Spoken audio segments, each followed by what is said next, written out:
Saudações alunos, sou o professor Marcos Acamini, da matéria de Tópicos Especiais, e hoje continuaremos falando da Lei 11.343 de 2006, que é a Lei de Drogas.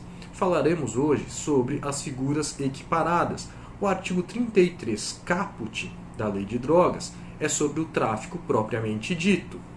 Já o parágrafo 1º, nos seus 3 incisos, são as figuras equiparadas. Elas têm a mesma pena que o caput do artigo 33. Então, inciso 1, vamos lá. Nas mesmas penas incorre quem importa, exporta, remete, produz, fabrica, adquire, vende, expõe à venda, oferece, fornece, tem em depósito, transporta, traz consigo ou guarda, ainda que gratuitamente, sem autorização ou em desacordo com determinação legal ou regulamentar, matéria-prima, insumo ou produto químico destinado à preparação de drogas. Neste caso, a matéria-prima, o insumo ou produto químico não precisa ser a droga, e sim, ela deve ser destinada à preparação dela. Quer dizer, não precisa do princípio ativo para que alguém seja punido pela forma equiparada do inciso 1 do parágrafo 1º do artigo 33. Quer dizer o seguinte: se a pessoa estivesse transportando a droga, então seria o caput, e não este parágrafo 1º. Aqui eu preciso de insumo, produto químico ou matéria-prima. Por exemplo, para a produção de cocaína é muito utilizado o éter sulfúrico e a acetona. Então, se alguém estiver, e olhem só de novo o tipo penal, se alguém sem autorização ou em desacordo com determinação legal ou regulamentar transporta este insumo, matéria-prima ou produto químico destinado à preparação de drogas. Se nós temos um éter sulfúrico ou uma acetona sendo transportada e que a acusação, a polícia, o Ministério Público consiga comprovar que ela era destinada para a produção de cocaína, então aquele que transporta ou que tem em depósito ou que realize qualquer um dos 15 verbos do parágrafo 1º, inciso 1, será punido por esta forma do tipo penal. De novo, a pena é a mesma do caput do artigo 33, 5 a 15 anos de reclusão, mais a multa de 500 a 1.500 dias multa.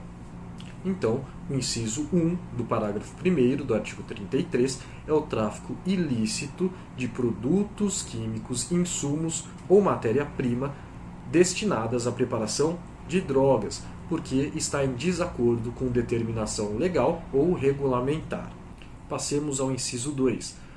Nas mesmas penas, incorrerá também quem semeia, cultiva ou faz a colheita, sem autorização ou em desacordo com determinação legal ou regulamentar, de plantas que se constituam em matéria-prima para a preparação de drogas.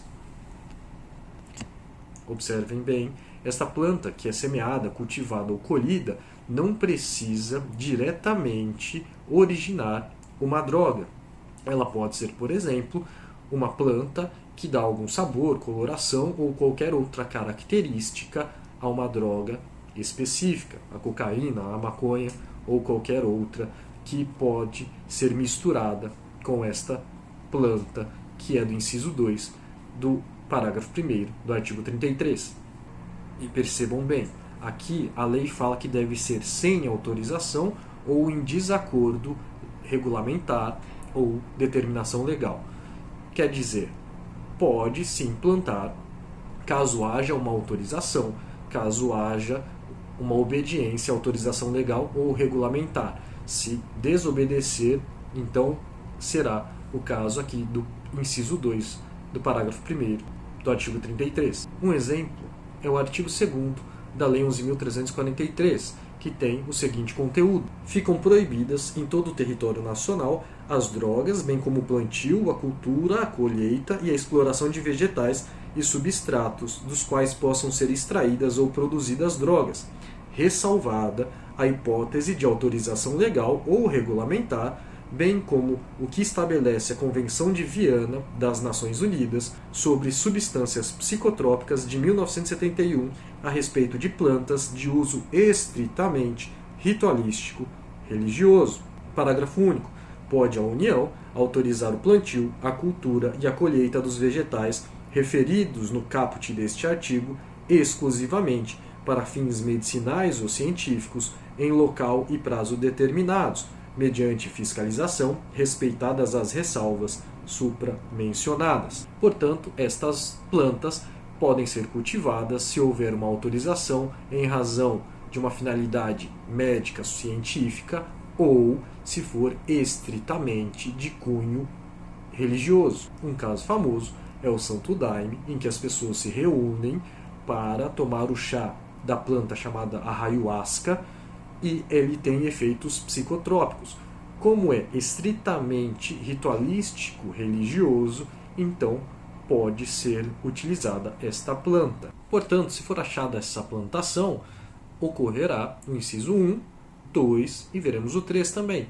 Qual a consequência? O artigo 32, parágrafo 4º.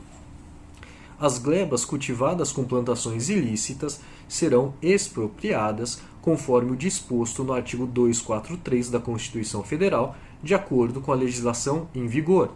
Somos remetidos, portanto, ao artigo 243 da Constituição Federal. Vamos lê-lo.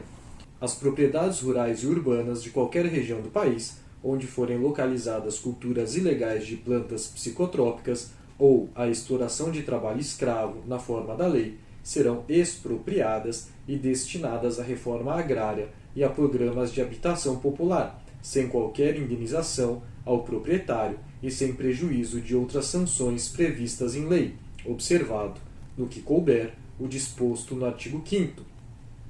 O parágrafo único.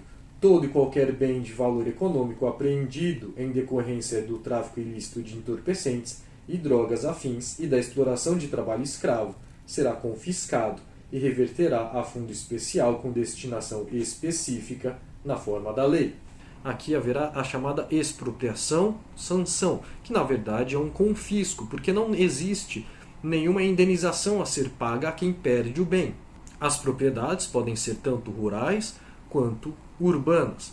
Além dessa expropriação-sanção, que na verdade tem natureza jurídica de confisco, vamos ler o artigo 32 da Lei de Drogas.